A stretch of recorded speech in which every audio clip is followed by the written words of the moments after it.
믿음이라고 하는 것이 뭐겠습니까? 이 눈에 아무 증거가 보이지 않는다 할지라도 그럼에도 불구하고 믿을 수 있는 것, 이것이 믿음이겠죠. 예, 보고 믿는 것은 믿음이 아니고 인정이죠. 수긍이고, 예, 그러나 안 보면서도 믿을 수 있는 것, 이것이 진정한 의미의 믿음이 될 것입니다.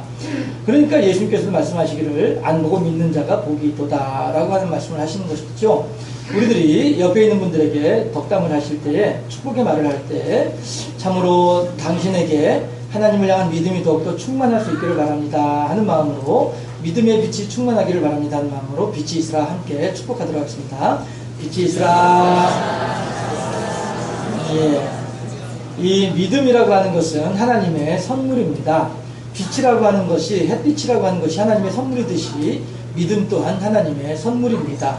우리들의 삶 속에 하나님의 선물이 더욱더 충만할 수 있기를 바라고요, 더욱더 풍성한 하나님의 선물로 복되고 아름 행복한 삶을 살아가는 우리 모두가 될 수 있기를 바랍니다. 오늘은 우리가 잘 알고 있는 대로 광복에 대해서 특별히 기념하며 하나님께 감사하는 광복 기념 주일입니다. 광복에 대하여 감사하는 광복 감사 주일이기도 합니다. 그 말은 다시 말하면 무슨 얘기냐 하면, 광복에 대해서 자축하게 되면 왜 자축하는 거예요? 내가 무엇인가 일을 하고 내가 무엇인가 성취해가지고 이뤄낸 것이기 때문에 자축하는 것이죠. 그러나 광복에 대해서 감사한다 하는 것은, 나는 광복을 위해서 한 일이 없지만 그럼에도 불구하고 내게 이러한 은혜가 임하였으니 그것에 대해서 감사하는 것입니다. 우리들은요, 광복을 자축하는 것이 아니고 광복에 대하여서 감사하는 날이다 라고 하는 것입니다. 얼마 전도 아니, 한 1년 전일까요? 아무튼 얼마 전에 어떤 사람이, 일본이 우리나라를 강제로 빼앗아서, 우리나라를 지배했던 것도 하나님의 뜻이다, 이렇게 말을 하는 바람에 곤욕을 치른 사람이 있었어요. 일제강점기도 하나님의 뜻이다, 이렇게 말했단 말이에요. 그러면 그 말은 무슨 얘기가 되느냐 하면요, 내가 사람을 때려도 이 또한 하나님의 뜻이 되는 거예요. 누군가가 내 물건을 훔쳐갔어요. 그래도 그것도 하나님의 뜻이 되는 거예요. 다시 말씀드리면, 그렇게 되면 하나님이 어떻게 되냐 하면, 악의 출발점이 되는 게 하나님이 된다고 하는 거예요. 하나님은 이 세상에서 어떠한 악한 일이 벌어지는 것도 좋아하시는 하나님이 아니란 말이죠.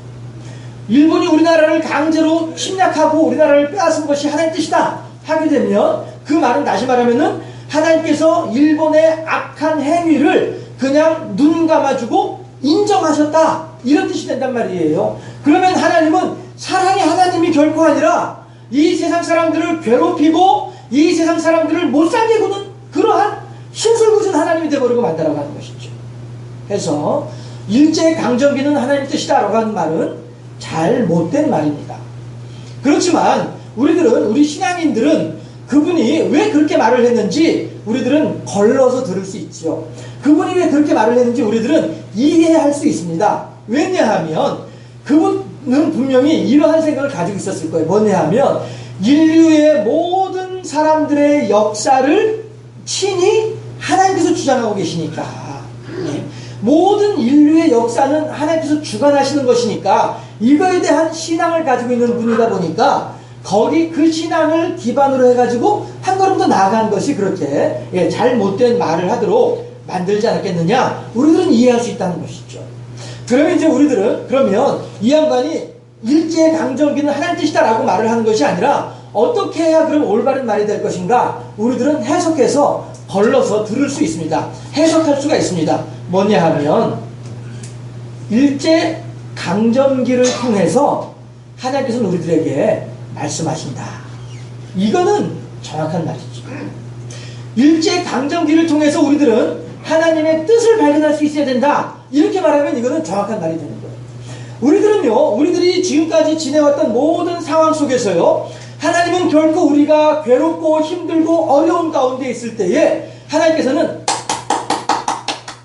신난다, 하고 박수치는 하나님은 결코 아니란 말이에요. 도리어 우리들이 힘들어할 때, 도리어 우리들이 어려워할 때, 우리들이 괴로워할 때에 우리들과 더불어 함께 힘들어하고 함께 괴로워하고 함께 어려워했던 분이 하나님이다라고 하는 사실은 우리들은 잘 알고 있다라고 하는 것이죠. 하나님은 결코 우리가 어둠의 깊은 터널을 지나갈 때에 아이고 그 녀석 그 꽃이다, 아이고 그 녀석 그 양통인지 양청이면 아주 신나는구나, 이렇게 좋아하신 하나님이 결코 아니고, 도리어 우리들이 어려운 가운데 있을 때, 우리들이 깊은 수렁 가운데 빠져 있을 때에 우리들을 거기서 긍휼히 여기시면서 건져내 주기를 기뻐하셨던 분이 하나님이시다 하는 겁니다. 따라서 일제강점기가 하나님 뜻은 결코 아니지만 일제강점기를 통하여서 하나님께서 우리들에게 하고자 하는 말씀이 있었다는 하는 것은 분명하다 하는 것입니다. 이제 우리들은 그 하나님의 말씀을 듣게 되면 우리들은 보다 더 하나님께 가까이 나아갈 수 있는 기회를 잡는 것이 되는 거고요. 거기서 하나님의 말씀을 듣지 못하게 되면 우리들은 그냥 그 상태에 머물러 버리고 말게 된다 하는 것입니다.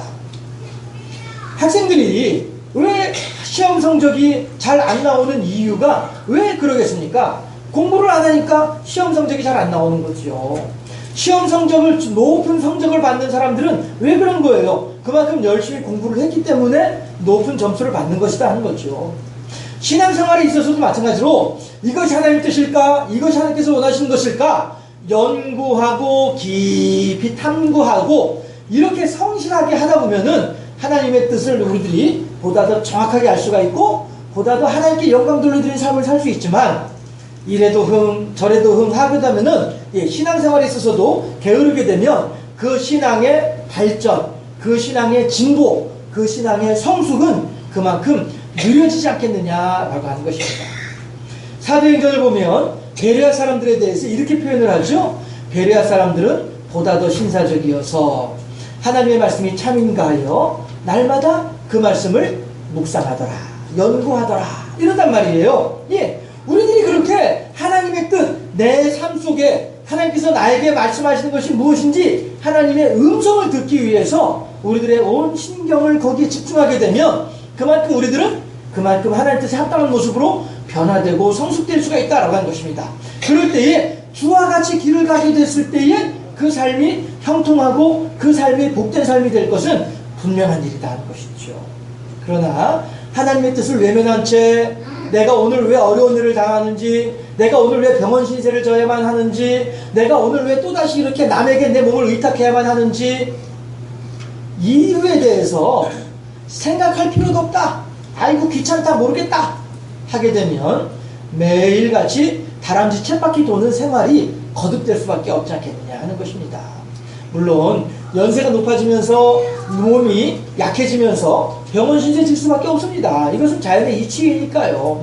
그러나 그 속에서도 우리들이 무엇을 발견할 수 있느냐 하면, 아하, 내 육신이 연약해짐으로 내가 이제 하나님께로 갈 날이 더욱더 가까워지는구나, 이것을 알면서 깨어서 근신하여 더욱더 하나님을 향한 신실한 신앙의 자세를 간직하게 되면 이것이 내 육신이 약해지는 가운데 나를 향하신 하나님의 뜻이 아니겠냐 하는 거예요.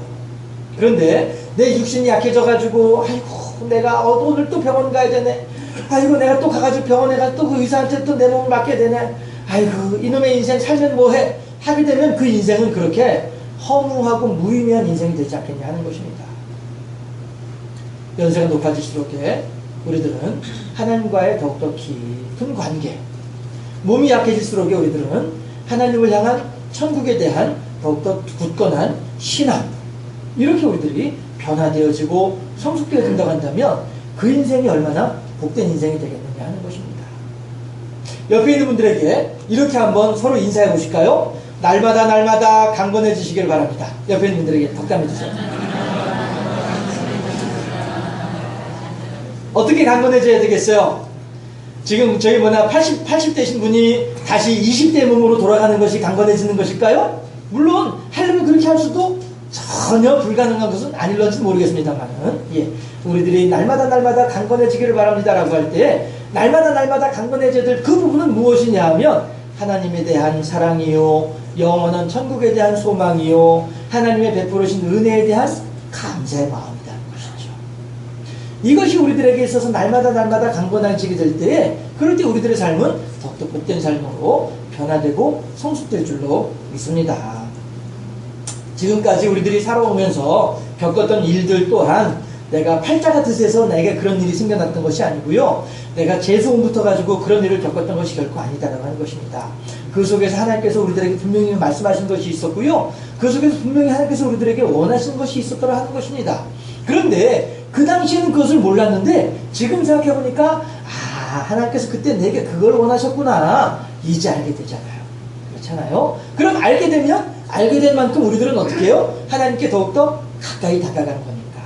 그만큼 하나님께는 우리들이 더욱더 가까이 간 거니까 하나님께는 영광이요, 우리들에게는 더욱더 큰 행복이 아니겠느냐 하는 것입니다.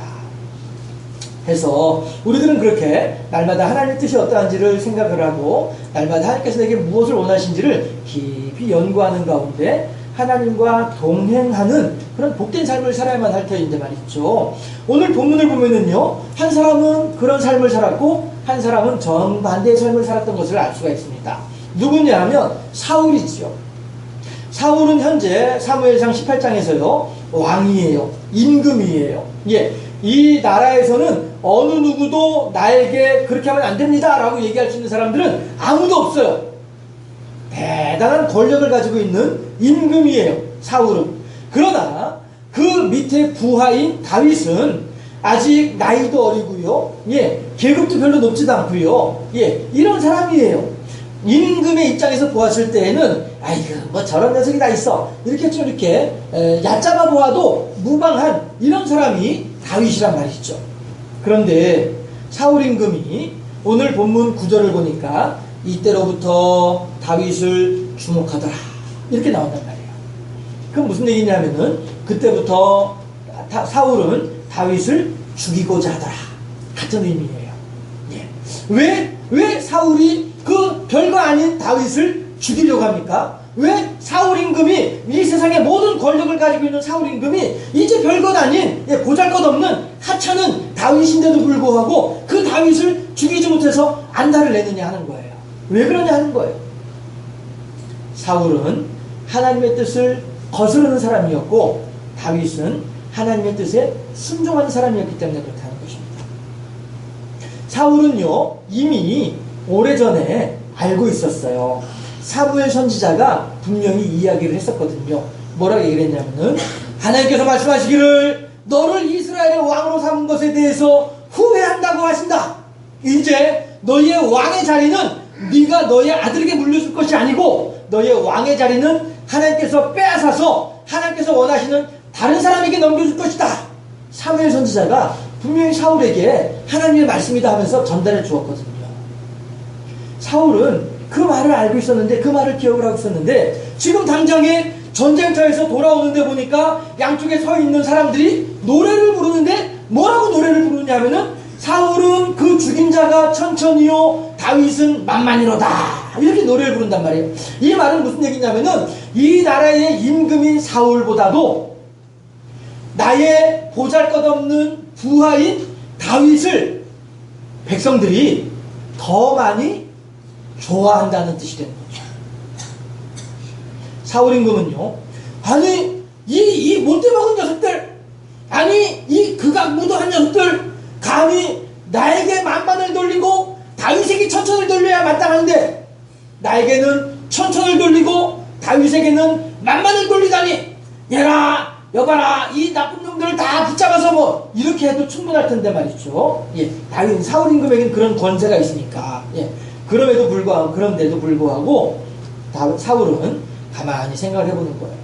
이야, 예전에 사무엘 선지자가 나에게 나의 왕의 자리를 다른 사람에게 줄 것이라고 하나님께서 말씀하셨다고 하던데, 지금 보니까 이 다윗이야말로 이렇게 백성들로부터 인기가 많은 것을 보니, 예, 이 다윗이 백성들의 큰 인기를 등에 업고 내게 역적 모의를 해서 나를 죽이고 이 나라를 빼앗는다고 한다면 어찌 될 것인가, 이것이 걱정이 되는 거예요. 자, 다시 말씀드릴게요.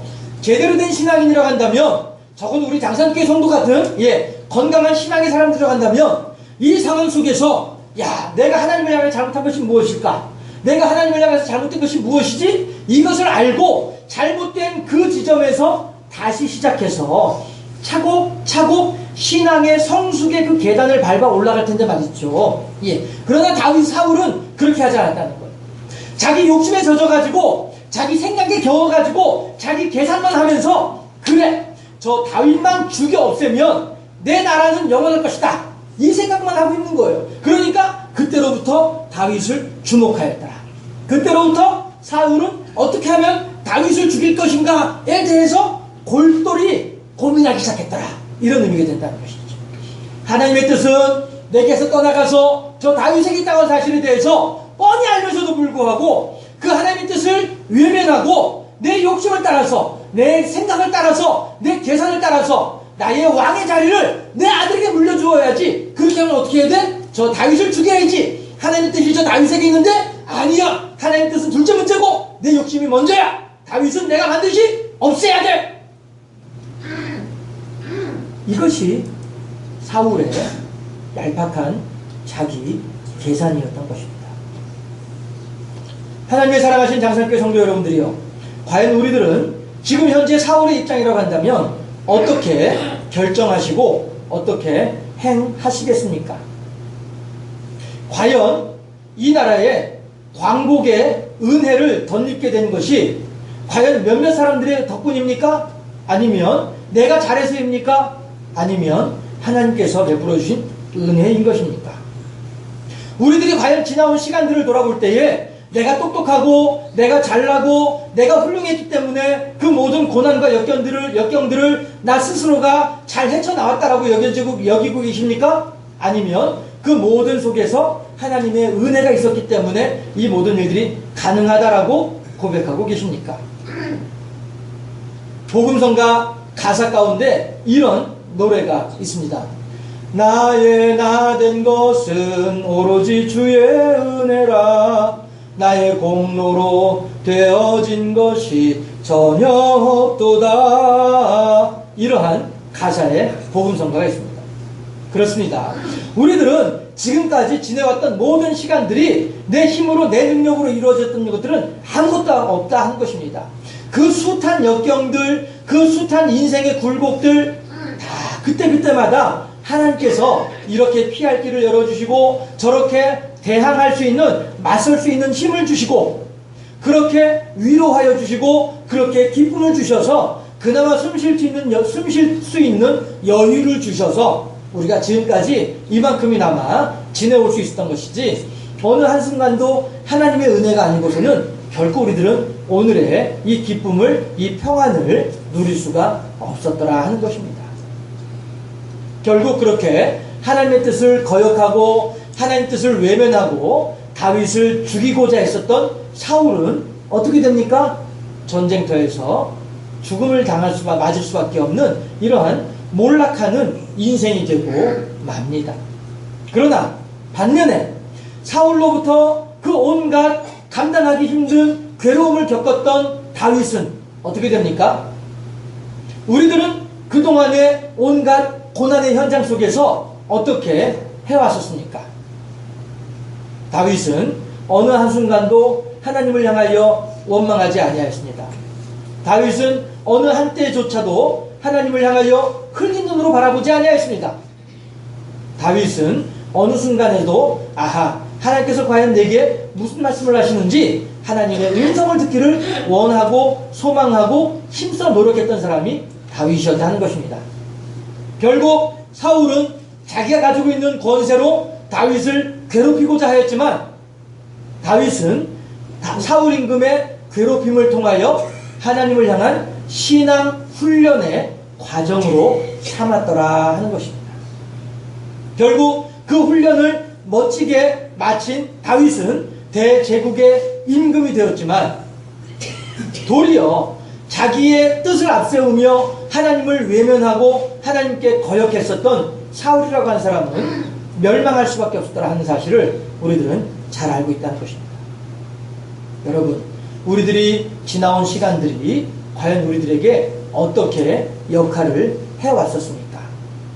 아이고, 내가 지금도 그때를 생각하면 말이야, 이가 부득부득 깔리고, 내 지금도 그때만 생각하면 말이야, 자다가도 내 벌떡 잠이 깨고 말이야, 10년 전에 밥알이 내 벌떡벌떡 쓰고 말이야, 아이고 지겨워라, 아이고 지긋지긋해라. 우리들의 지나간 10년 전을, 우리들의 지나간 시간들을 우리들은 지금 어떻게 받아들이고 계십니까? 하나님께서는요, 이 땅에 광복의 기쁨을 허락하셨던 것처럼 하나님께서는 우리들에게도, 이 땅을 살아가는 우리들에게도 마귀 사단의 온갖 괴계가 우리들에게 엄습한다 할지라도 그 가운데 넘어지지 않을 수 있도록 지켜주셨던 분이 하나님이시다 하는 겁니다. 다윗이 아무리 사울이 자기가 가지고 있는 권력으로 다윗을 괴롭힌다 할지언정 다윗은 그를 통하여 더욱더 신실하신 하나님을 향한 신앙의 성숙의 기회를 삼았던 것처럼 우리들 마찬가지로 우리들이 지나온 시간들을 통하여 아하, 하나님께서 그렇게 인도하셨구나, 하나님께서 그렇게 나를 사랑하셨구나, 하나님의 은혜를 경험하게 된다고 한다면, 예, 다윗의 앞길에 하나님의 사랑의 은혜가 더욱더 풍성했던 것처럼 우리들의 앞길에도 하나님의 형통한 복이 더욱더 충만하게 될 줄로 믿습니다. 문제는 뭐냐 하면 오늘 현재 나의 상황을 나 스스로가 사울의 입장에서 바라보고 있는지, 오늘 현재 상황을 나 스스로가 다윗의 입장에서 바라보고 있는지, 이것이 중요하다는 것입니다. 아이고 팔자 드센 년은 말이야, 아이고 내가 말이야, 스스로를 그렇게 사울처럼 불신앙의 사람으로, 신앙이 없는 사람처럼 그렇게 우리들을 취급할 것이 결코 아니라, 이 속에서도 분명히 하나님 뜻이 있을 거야. 분명히 하나님께서 나를 사랑하시고 여기를 통해서 하나님께서 분명히 나에게 뭔가 하신 말씀이 있을 거야. 하나님의 뜻을 발견하고자 힘쓰고 계신다면 바로 그 사람이야말로 하나님께서 우리들에게 베풀어 주시는 커다란 은혜와 사랑을 간직하고 그 사랑을 경험하는 사람들이 되지 않겠느냐 하는 것입니다. 일본이 우리를 괴롭히면, 우리나라, 우리 민족을 괴롭히면서 우리나라의 처자들은 물론이요, 우리나라의 밥숟가락까지도, 쌀 한 톨까지도 다 빼앗아 갈 때에는, 그때에는 자기네들이 승승장구하는 것으로 생각을 했을런지 모릅니다. 그러나 그럴 때에도 산으로 들로 동굴 속에서 예배당 마룻바닥에서 하나님을 향하여 기도하던 기도의 종들이 있었기에 하나님께서는 이 나라에 광복의 기쁨을 허락해 주신 줄로 믿습니다. 이제 우리들 마찬가지로 우리들 개인의 삶에 있어서도 이 나라의 역사를 주장하신 하나님이라고 한다면 내 개인의 삶 또한 하나님께서 주장하실 것이다 라고 하는 분명한 믿음 가운데에서 오늘 하루 환난과 역경을 경험할 수밖에 없는 그러한 사람들이 계신다고 한다면, 아하, 하나님께서 나를 사랑하시고 내게 이 과정을 통해서 더 큰 은혜와 복을 주실 것이다. 다윗처럼 신앙 훈련의 과정으로 삼으시고 보다 성숙한 신앙의 사람으로 세워짐으로써 하나님의 큰 은혜와 복을 받는 복된 삶을 살아가는 우리 모두가 될 수 있기를 주님의 이름으로 축원합니다. 기도하겠습니다.